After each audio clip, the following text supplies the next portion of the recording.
Bonjour à tous et bienvenue sur ma chaîne.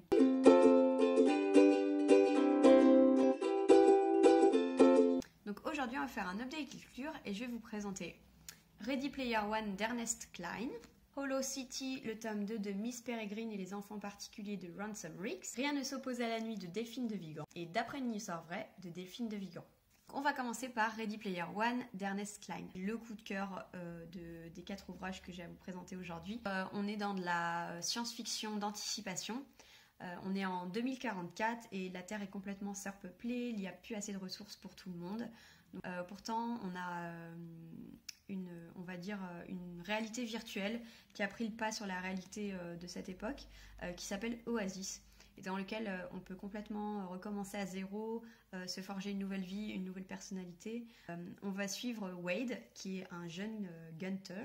Donc en fait, les gunters, c'est ceux qui ont voué leur vie, on va dire, ou au moins leur profession, à la recherche des indices laissés par Halliday, donc les créateurs d'Oasis, qui a laissé comme testament une espèce de chasse au trésor. Donc tous les indices sont cachés dans l'Oasis et celui qui trouvera le dernier indice gagnera le pouvoir de gérer Oasis par lui-même et surtout toute la fortune personnelle de Halliday. Donc c'est quand même un sacré prix. Donc on suit Wade qui va tomber sur le premier indice et donc qui va relancer la chasse au trésor. Adoré, mais vraiment adoré ce livre, je peux que vous conseiller. Donc pour moi c'est un livre c'est vraiment un hommage aux années 80, à toutes les références de la pop culture, que ce soit cinéma, séries, dessins animés, musique, jeux vidéo. Il n'y a pas besoin d'être geek pour lire ce livre. Personnellement, je connais pas très bien cette époque puisque j'étais pas encore née, mais il y a beaucoup de références qui sont ancrées dans notre enfance ou dans notre adolescence et qu'on va aimer retrouver. Et même s'il y a des références qui sont inventées, Ernest Cline arrive vraiment à créer cet univers qui est très très riche, dans lequel on est vraiment submergé par tout ce qui va arriver à Wade. On sent vraiment que c'est des personnages qui sont passionnés par la pop culture, et du coup on va se passionner avec eux, et c'est ça que j'ai vraiment apprécié dans ce livre. Donc pour moi c'est vraiment une très belle découverte, je vous le conseille vivement. Donc, prochaine découverte, Rien ne s'oppose à la nuit de Delphine de Vigan. Donc c'est un livre que j'avais depuis une éternité dans ma pile à lire, qu'une collègue m'avait gentiment offert. Ce livre c'est vraiment une très belle découverte de l'histoire familiale de Delphine de Vigan et notamment de sa mère Lucille. Donc encore une fois on est toujours avec cet auteur entre fiction et réalité, donc on ne sait pas vraiment si elle parle de sa mère ou si c'est un personnage inventé. Dans tous les cas on est vraiment à fond dans cette histoire familiale.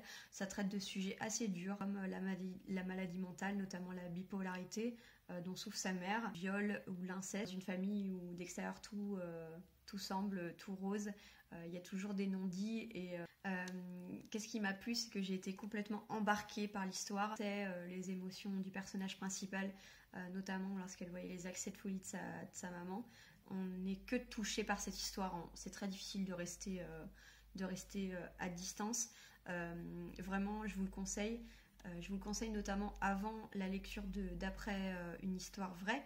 Alors les deux romans peuvent se lire complètement indépendamment, il n'y a aucun souci.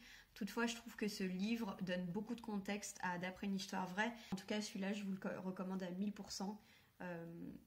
C'était presque un coup de cœur. Donc celui-là, je l'ai mis 4.5. Voilà. La prochaine lecture, donc un peu comme une évidence face à ce que je viens de vous dire, c'est D'après une histoire vraie de Delphine de Vigan. Donc j'avais vraiment adoré la plume de l'autrice dans Rien ne s'oppose à la nuit et j'ai eu envie du coup de poursuivre mon aventure avec elle. Donc D'après une histoire vraie, on suit l'histoire d'une autrice qui s'appelle Delphine. Voilà.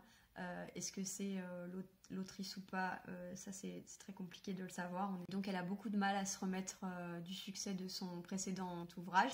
Et donc on est avec une autrice qui est un peu au bord de la dépression, de la rupture. Elle n'est pas bien du tout et elle n'arrive pas à se remettre à écrire. Et à côté de ça, on est face à une amitié naissante entre Delphine et elle, donc juste elle, point. Et elle arrive un petit peu comme un cheveu sur la soupe. Moi, j'ai vu cette amitié, évidemment, avec mon œil inquisiteur. J'ai aimé ma lecture, mais j'ai quelques points de réticence. J'ai beaucoup aimé les deux personnages, que ce soit Delphine ou elle. J'ai trouvé qu'ils étaient très profonds, très recherchés. Et évidemment, j'ai adoré la plume de l'auteur. Donc on est complètement emporté avec les personnages.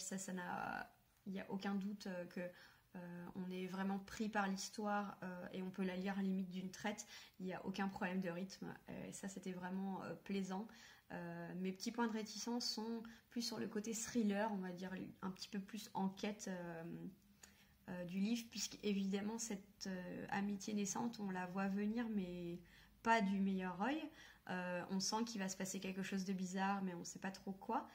J'ai poursuivi ma lecture avec vraiment un œil très très critique. Du coup, j'ai un petit peu deviné la fin à la moitié du roman, ce qui m'a un petit peu gâché les rebondissements finaux.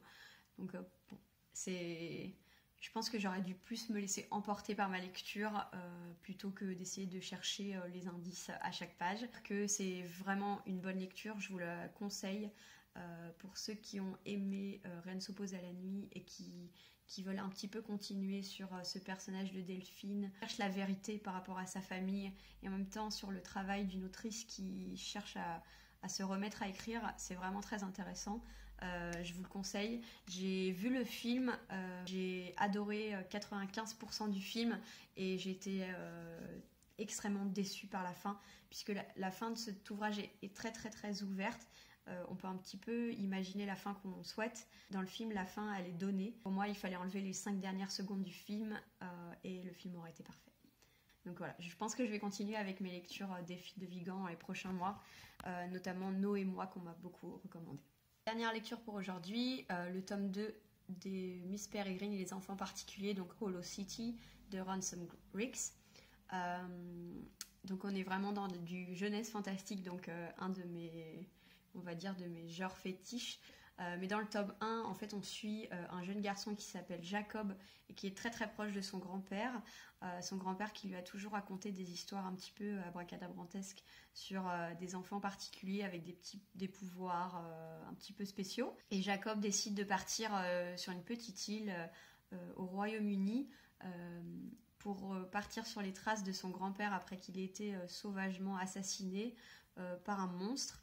Monstre qu'il est apparemment le seul à avoir vu. Donc on est vraiment dans cet univers fantastique qui est, je pense, très Tim Burtonesque. Alors c'est pas pour rien que Tim Burton ait fait l'adaptation, que j'ai d'ailleurs pas du tout aimé. Voilà, ça arrive. Mais vraiment, on est dans cet univers un petit peu creepy, un petit peu angoissant, mais pas trop. Donc qui convient tout à fait à des enfants.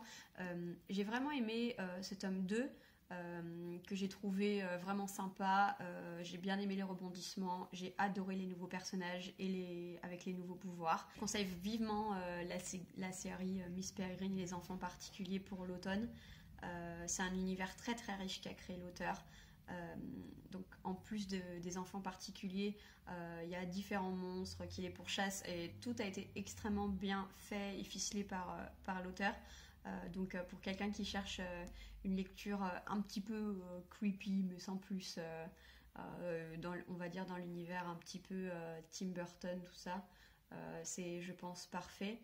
J'ai beaucoup aimé le fait que l'auteur décrive les enfants non pas comme des super-héros, mais simplement comme des enfants, et certains sont même adolescents, voire adultes, qui ont effectivement des particularités, qui ont un petit peu rien demandé à personne, mais ils essayent de vivre avec, et ils essayent de vivre leur vie tranquillement sans qu'on les embête.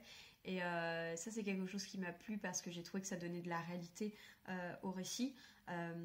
Évidemment, j'adore les aventures qui sont dedans, il y a plein de rebondissements, il leur arrive toujours des histoires et c'était vraiment un bon livre. Je regrette par contre que ce soit un roman un petit peu passerelle, passe les éléments pour le tome 3 et du coup il y a beaucoup d'éléments dans lesquels on n'a pas les réponses, il va falloir attendre le tome 3 pour ça. Donc voilà, je vais bientôt me mettre au tome 3, mais en tout cas c'était une bonne lecture et vraiment je le conseille. Voilà, c'est vraiment que du plaisir avec Ransom Riggs. C'est tout pour aujourd'hui, j'espère que l'update vous a plu. Si jamais vous avez déjà lu ces livres et que vous voulez en parler en commentaire, n'hésitez pas. D'ici là, je vous fais de gros bisous et puis je vous dis à la prochaine. Ciao!